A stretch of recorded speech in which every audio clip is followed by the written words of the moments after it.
Friends, नमस्कार। आप सभी का अमर मैथ अकेडमी के इस यूट्यूब चैनल पर वेलकम है। और जैसे कि आपको पता है कि हम लोग अभी परसेंटेज पढ़ाई कर रहे हैं और परसेंटेज में हम लोगों ने कुछ क्वेश्चन कर लिया है और कुछ क्वेश्चन अभी करना बाकी है। और लगभग हम लोगों ने परसेंटेज में 60-65% क्वेश्चन कर लिया है। बहुत सारे कंसेप्ट को डील कर लिया है और कुछ अभी कंसेप्ट बाकी है करने को डील। तो चलिए अब हम लोग अपने नेक्स्ट क्वेश्चन की तरफ आ रहे हैं। हम लोग क्वेश्चन है कि मीना एक परीक्षा में 40% स्कोर करती है और समीक्षा के बाद भले ही उसका स्कोर 50% बढ़ जाता है, वह 35 अंकों से फेल हो जाती है। मतलब ये हुआ कि मीना जो है उसने 100 में से 40 मार्क्स वह लाई है, लेकिन उसने अपने कॉपी को फिर से रीचेक करवाया, जिसके कारण उसका जो मार्क्स था वह आधा बढ़ गया। मतलब 50% जितना था उसका 50% और बढ़ गया, लेकिन वह फिर भी 35 नंबर से फेल हो गई। ठीक है। और आगे बोल रहा है कि यदि उसका उत्तर समीक्षा स्कोर 20% बढ़ा होता, मतलब समीक्षा करने के बाद जितना बढ़ा उसका फिर वह और 20% बढ़ जाता, तो वह कुल मिला के कितना 7 अंक उत्तीर्ण, मतलब 7 अंक जो है वह उत्तीर्ण होने से ज़्यादा हासिल कर लेती। तो आवश्यक प्रतिशत अंक बताएं। ठीक है, तो चलिए हम लोग देख लेते हैं। मान लीजिए कि टोटल स्कोर, ठीक है,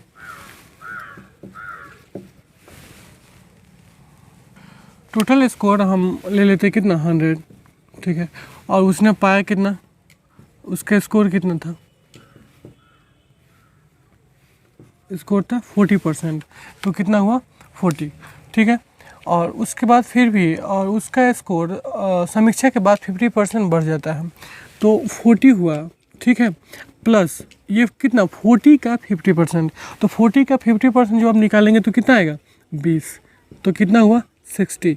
तो 100 में से 60 कितना परसेंट हुआ, यानी कि 60% हुआ। मतलब ये हुआ कि 60% सब मीना ने हासिल किया, उसके बाद भी वह 35 अंक से फेल हो जाती है। तो हमें तो इसे पास करवाना है सिर्फ, तो हम इसे 35 प्लस कर देते हैं इसमें। ठीक है, 35 दे देते हैं इक्वल। फिर उसके बाद उसका उत्तर फिर से समीक्षा के बाद 20% यदि बढ़ा होता, मतलब कितना 60 उसका था। ठीक है, 60 था, अब यह 60 बढ़ जाता है कितना 60 का 20%। तो जब आप 60 का 20% निकालेंगे तो आपका आएगा 12। मतलब कैसे 60 इंटू 20/100। तो आप खुद सॉल्व करके देख लें, 5 12। ठीक है, तो 12 आएगा, तो यानी कि 60 + 12 कितना हुआ 72। ठीक है, मतलब ये हुआ कि और 100 में से 72, इसका मतलब कितना हुआ 72%। तो अगर उसने 72% प्राप्त किया होता तो वह पास होने वाले अंक से 7 अंक ज़्यादा ले पाती, ज़्यादा उसका होता। तो माइनस कर देते हैं 7, क्योंकि हमें तो सिर्फ पास करवाना है, बस अब इधर उधर कर लेंगे। 72% 60%, इसको उधर भेजेंगे तो कितना होगा 12%। और इस 7 को अगर हम इधर लेकर आएंगे तो 35 + 7 कितना हो जाएगा, तो 42 होगा। यानी कि 42 अंक इक्वल कितना हुआ 12%। तो क्वेश्चन में पूछ रहा था कि उसकी आवश्यक प्रतिशत अंक पास होने के लिए, तो कोई भी आप निकाल सकते हैं। तो हम 7 यूनिट निकाल लेते हैं। 7 अंक कितना, तो 42 अंक बराबर 12%। तो 7 अंक बराबर कितना होगा 12/42 × 7। ठीक है, तो आप डिवाइड करें, सिंप्लीफाई करें, यानी कि 2%। 7 अंक कितना बराबर हुआ 2%। तो कुल उसकी जो आवश्यक प्रतिशत अंक कितनी हो गई 72 - 7 का मतलब 2%। ठीक है, तो 72 - 2 का मतलब कितना हुआ 70%। मतलब उसे पास होने के लिए 72% अंक चाहिए ही चाहिए। इसका हम लोग का क्वेश्चन है कि निधि ने बीए की परीक्षा दिया और उसका कला मतलब आर्ट्स, सामाजिक विज्ञान, सोशल साइंस, गृह विज्ञान मतलब होम साइंस और इतिहास मतलब हिस्ट्री के पूर्ण अंक क्रमशः 75, 90, 120 और 135 हैं। यदि उसे क्रमशः 56%, 73%, 102 अंक और 78% प्राप्त हुए तो उसके कुल प्राप्तांक प्रतिशत क्या है। तो भैया दीजिए हैं, देख लेते हैं हम। बी का परीक्षा दिया तो उसने कौन कौन सा सब्जेक्ट था, एक था आर्ट्स। ठीक है, लिख लेते हैं आर्ट्स। उसके बाद कौन सा था सामाजिक विज्ञान, मतलब क्या हुआ सोशल साइंस। नेक्स्ट क्या था, गृह विज्ञान मतलब होम साइंस, ठीक है, होम साइंस, सॉरी। आर्ट्स हो गया, सोशल क्या बोलते हैं, सामाजिक विज्ञान मतलब सोशल साइंस हो गया, और होम साइंस मतलब गृह विज्ञान हो गया, और इतिहास का मतलब क्या हुआ, हिस्ट्री लिख लेते हैं, ठीक है।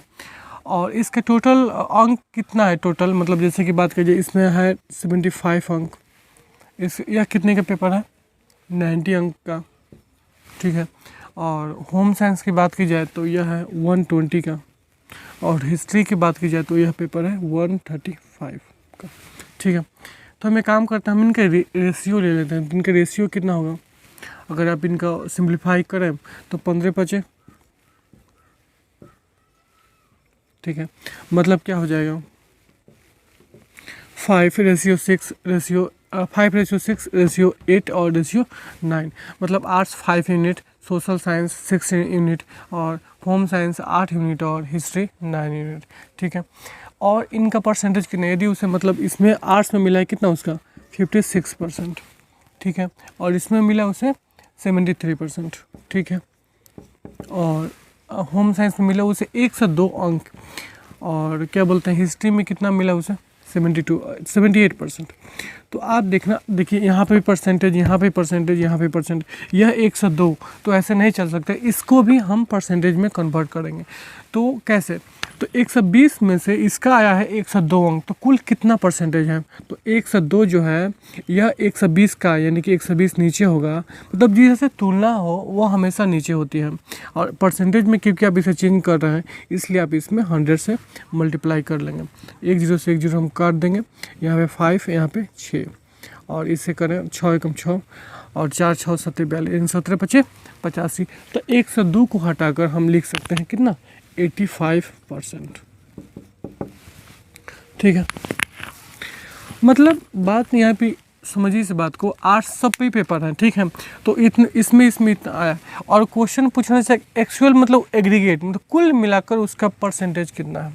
तो आप इसे ऐसे भी बना सकते हैं कि 56 × 5, 6 × 73, 8 × 85, 9 × 78, और सभी को प्लस करके आप 5 + 6 + 8 + 9 से डिवाइड कर देंगे, जो आपका आएगा आंसर आ जाएगा।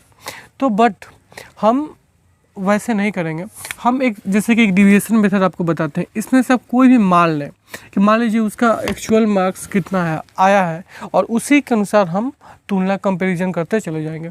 तो मान लेते हैं कि उसका टोटल निधि का मतलब निधि है, निधि का 75 मार्क्स आया, 75% आया है, मान लिए कि हमने आंसर ही मान लिया 75%, ठीक है। बट ये तो एक्चुअल नहीं है, हम इसे देखेंगे कि इसका कंपैरिजन करेंगे तो 75 हो गया, और यहाँ पे लिख लेंगे प्लस, या फिर माइनस भी हो सकता है प्लस भी हो सकता है, बट आप प्लस ही लिखेंगे, ठीक है। तो देखिए, तो जो मैंने माना है यह क्या है, यह 56%, ये 75% से क्या है, तो 56% 75 से कम है, यह कम है, तो यहाँ पे माइनस लिखेंगे। इसकी तुलना हो रही है, हमें इसके बारे में जानना है कि यह कम है या अधिक है। अगर ये कम है तो माइनस लिखेंगे, अगर ये ज़्यादा है तो प्लस लिखेंगे, क्योंकि ये कम है इसलिए आपने यहाँ पे माइनस लिखा। तो कितना कम है, तो देखें 75 में से यहाँ पे 9 होगा, और 6 यानी कि 19%, मतलब 19 ही लिखे आप, -19 होगा। इसकी तुलना करें तो ये जो है इससे क्या है, तो ये 73 है, ये 75, ये कम है, कितना कम है, तो माइनस कम है, तो -2 कम है, ठीक है।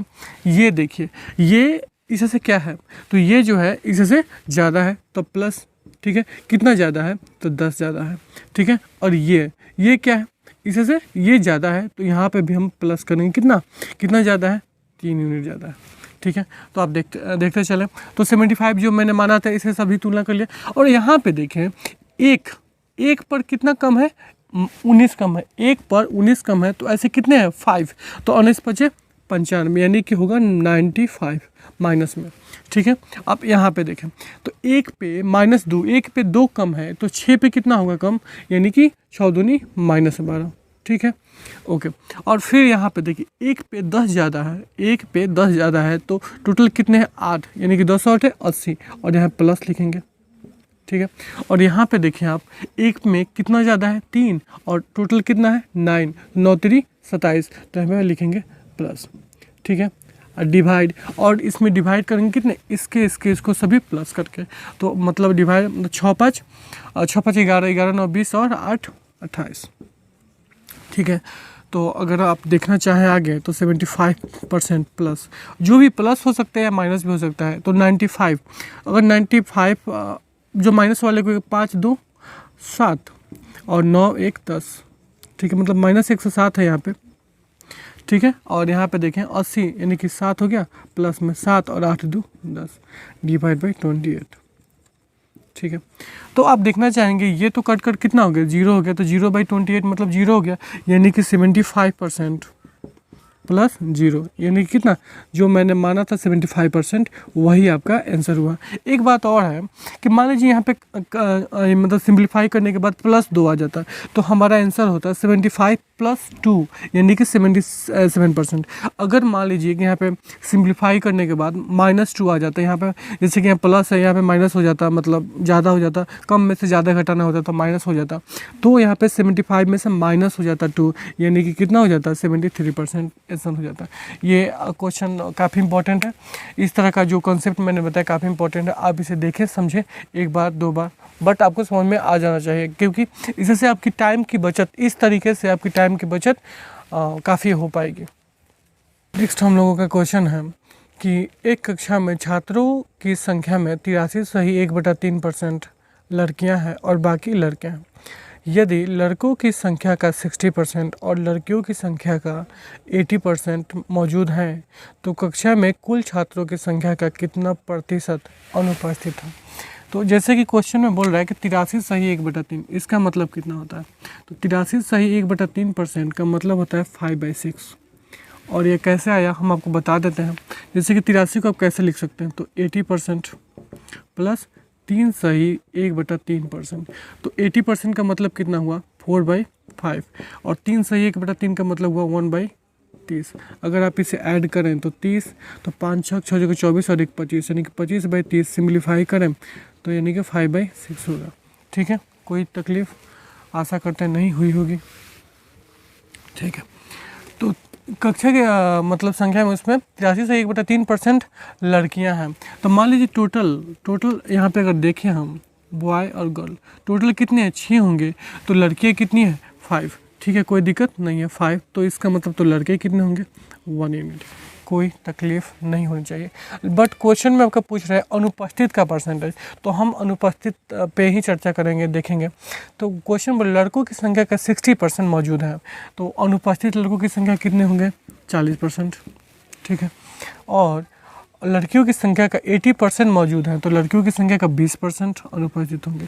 अब क्वेश्चन में हमें अनुपस्थिति की संख्या बतानी है, तो आप इसे 2 तरीका से बना सकते हैं। एक तो 1 × 40 कितना हो गया 40, प्लस 20 × 5 100 डिवाइड बाई कितना 5 1 6, यानी कि कितना हो गया 140 डिवाइड बाई 6, और यहाँ पे 3 और यहाँ पे 70 हो जाएगा। तो सिंप्लीफाई करें तो 3 दूना 6 1 10 23 सही 1/3% इसका आंसर हो जाएगा। ठीक है, लेकिन आप जैसे कि मैंने पीछे वाला जो तरीका बताया, आप उससे भी इसे सॉल्व कर सकते हैं। ठीक है, जैसे कि मान लीजिए कि हम इसको कुछ भी आप मान लें, जितना मानना चाहें, आप 40 भी मान सकते हैं, 20 भी मान सकते हैं। तो हम आपको मान कर दिखाते हैं, कितना 30 मान कर दिखाते हैं, 30 मान लेते हैं। ठीक है, तो 30 मान लिया मैंने, आंसर 30 मान लिया। ठीक है, उसके बाद मैंने यहाँ पे लिख दिया 40 प्लस लिख दिया। अब हमें ये देखना है जो ये 40 है 30 से ज़्यादा है कि कम है, तो ये ज़्यादा है तो ज़्यादा यहाँ पे प्लस लिखेंगे, और कितना ज़्यादा है तो 10 ज़्यादा है तो 10 लिख देंगे, कोई दिक्कत नहीं होनी चाहिए।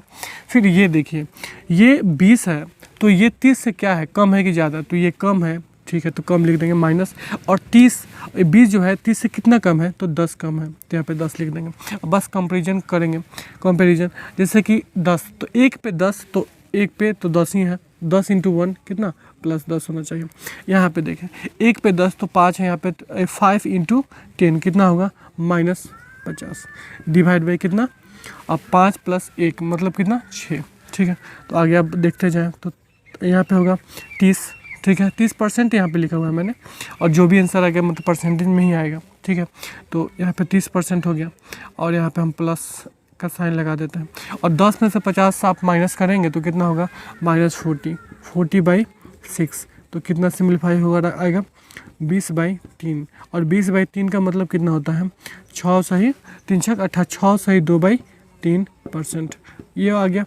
अब आप हमें बताएं, माइनस में आया है यहाँ पे, तो 30 में से आपको माइनस करना है 6 सही 2/3%। तो जब 30 में से 6 सही 2/3% माइनस करेंगे तो कितना होगा, तो 30 में से 7 घटा लेंगे आप, तो कितना होगा 30 में 7 कितना 23, और यहाँ पे 2/3 है तो ये 3 में से 2 माइनस हो जाएगा तो 1/3। मतलब ये हुआ कि 23 सही 1/3%, दोनों ही तरीक़ों से सेम आंसर है। और आप 40 भी मान सकते हैं, 20 भी मान सकते हैं, आगे वाले क्वेश्चन में ऐसा कुछ करके दिखाएंगे। नेक्स्ट हम लोग का क्वेश्चन है कि किसी घर में गेहूं का खर्च चावल के खर्च से 28.56% कम है, ठीक है, तथा चावल का खर्च दाल के खर्च से कितने 12.5% कम है, ठीक है। यदि गेहूं, चावल और दाल पर खर्च क्रमशः 95%, 17.5% और 12.5% बढ़ाया गया, ठीक है, बढ़ाया जाता है, जिससे उसके कुल खर्च 540 रुपये बढ़ जाता है, ठीक है। तो ज्ञात कीजिए कि परिवार की आय कितनी होगी यदि खर्च के बावजूद भी उसने 500 रुपया बचा लिया। मतलब इतना टोटल खर्च 100% मतलब टोटल मतलब 100% खर्च करने के बाद भी उसने 500 रुपया बचा लिया। सेम वही कहानी है। तो चलिए हम लोग देखते हैं। जैसे कि वहाँ पे लिखा हुआ है कि गेहूँ, चावल और खर्च, नहीं गेहूँ, चावल और दाल। तो जैसे कि यहाँ पर लिख लेते हैं गेहूँ, एक काम करते हैं, गेहूँ को हम लिख लेते हैं जी मतलब W वेट, ठीक है। और नेक्स्ट क्या है चावल, चावल को हम क्या लिख लेते हैं R मतलब राइस हो गया, और दाल को हम लिख लेते हैं पल्स, ठीक है। क्वेश्चन में बोल रहा है कि खर्च कम है तथा चावल का खर्च दाल के खर्च से 12.5% कम है। तो आप हमें बताएं 12.5 का मतलब कितना होता है। तो 12.5 का मतलब होता है 1/8, ठीक है। तो क्वेश्चन बोल रहा है चावल का खर्च दाल के खर्च से, मतलब तुलना किसी से हो रही है दाल, तो नीचे होगी दाल, तो ये हो गई अगर दाल, तो चावल का जो खर्च है वह दाल के खर्च से 12.5% कम है। तो एक क्या है, तो इसका 12.5% ही तो एक है। मतलब चावल का जो खर्च है वह दाल मतलब 8 से 1 कम है। तो अगर दाल 8 यूनिट है तो चावल कितनी है 8 से 1 कम, यानी कि 7 यूनिट है, ठीक है। आगे चलते हैं। पहली लाइन पे आप देखें कि गेहूं का खर्च चावल के खर्च से 28.5% कम है। तो आप हमें बताएं कि 28.56% कितना होता है। तो आप देख रहे होंगे, इसको हम लिख सकते हैं 2 × 14.28%, ठीक है। और आप जानते हैं कि 2 × 14.28% का मतलब कितना होता है 1/7, मतलब कितना हुआ 2/7। तो गेहूं का जो खर्च है चावल के खर्च से कितना 28.56 कम है, मतलब चावल के खर्च से 2/7 कम है। तो चावल कितना है 7, तो 7 के खर्च से 2/7 कम है, तो 7 का 2/7 कितना होगा, तो कितना होगा 2। तो यानी कि जो गेहूं का खर्च है वह चावल के खर्च से 2 कम है, तो 7 से 2 कम यानी कितना 5, ठीक है। आगे देखें आप, फिर क्वेश्चन में क्या बोला उसकी खर्च में, उसमें खर्च मतलब कितनी गेहूं पे और चावल पे और दाल में कुछ बढ़ाया गया कीमत, कितना बढ़ाया गया गेहूं के खर्च में कितना 9.5% यहाँ पे बढ़ाया गया, ठीक है।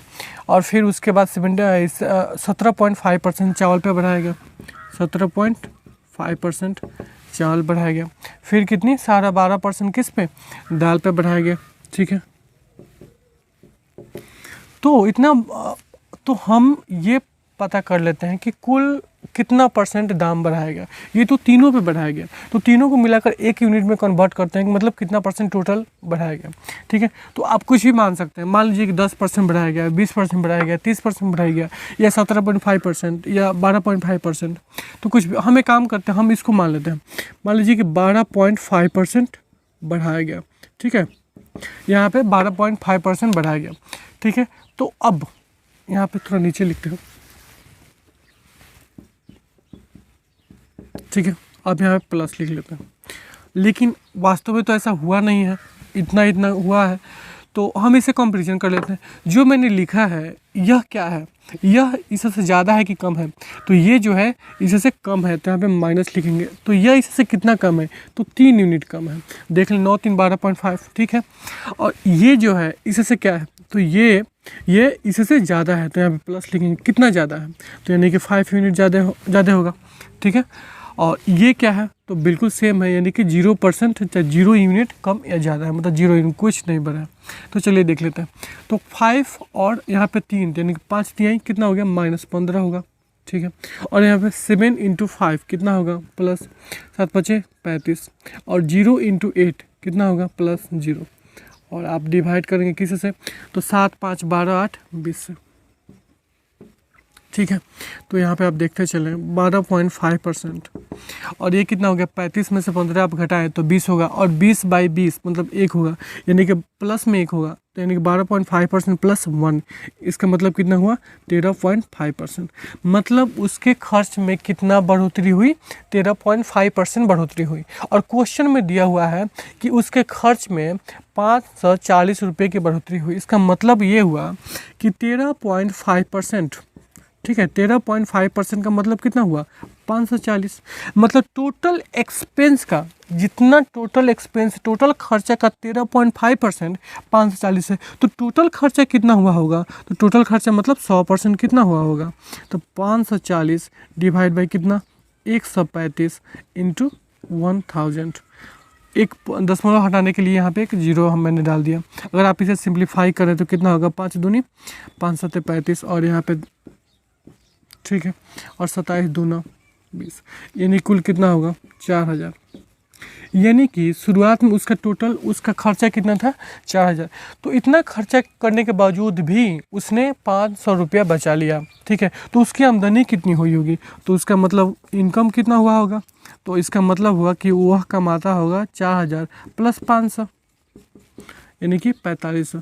तभी तो उसका 500 रुपया मतलब बचा लिया, तो यानी कि 4000 + 500 यानी कि टोटल उसकी आमदनी हुई 4500, जिसमें से उसका टोटल खर्चा हुआ 4000 और उसका सेविंग कितना हुआ 500। तो टोटल आमदनी उसकी 45 है, और यही आपका आंसर हो जाएगा। नेक्स्ट हम लोगों का क्वेश्चन है कि किसी निर्वाचन क्षेत्र में 40% मतदाता वरिष्ठ नागरिक हैं। और वरिष्ठ नागरिक का मतलब क्या समझते हैं, वरिष्ठ नागरिक का मतलब हो गया कि जिनकी उम्र 60+ कर गई है, 60+ कर गई है, या फिर और गैर वरिष्ठ का मतलब उनकी उम्र जिनकी उम्र 60 नहीं है, मतलब 60 से कम है, उन्हें बोलते हैं हम गैर वरिष्ठ। और साक्षर मतलब आप जानते हैं कि जो कि पढ़े लिखे हैं, और निरक्षर मतलब जो कि पढ़े लिखे नहीं हैं।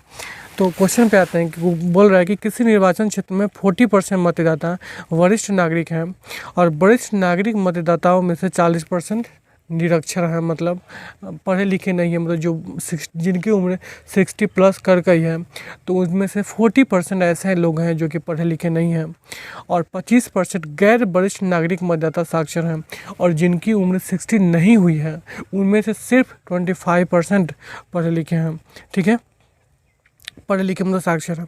नेक्स्ट बोल रहा है कि निरक्षर गैर वरिष्ठ नागरिक मतदाताओं की तुलना में साक्षर वरिष्ठ नागरिक मतदाताओं की संख्या कितने प्रतिशत कम है। तो चलिए हम लोग देख लेते हैं, जैसे कि हम लोग लिख लें अगर कि वरिष्ठ, ठीक है, और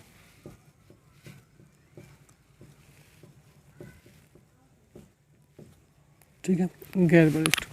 तो आप देख रहे हैं क्वेश्चन में कि 40% मतदाता वरिष्ठ नागरिक हैं, 40%। तो क्या बोलते हैं 40% मतदाता वरिष्ठ नागरिक हैं, तो 40% ये हैं, तो इसका मतलब टोटल 100% होता है, तो ये कितना हुआ 60।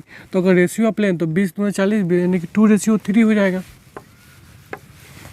ठीक है। तो यहाँ पे वरिष्ठ हो गए 2 और गैर वरिष्ठ हो गए 3 यूनिट, ठीक है। आगे देखते हैं, और यहाँ पे हम एक काम करते हैं कि डबल 0 बैठा लेते हैं, ठीक है, क्योंकि साक्षर निरक्षर सभी कुछ आपको निकालना है। तो हम देख लेते हैं साक्षर, ठीक है। तो आगे देखते हैं, वरिष्ठ नागरिक मतदाताओं में 40% निरक्षर हैं, तो निरक्षर और निरक्षर की भी बात कर लेंगे हम, ठीक है।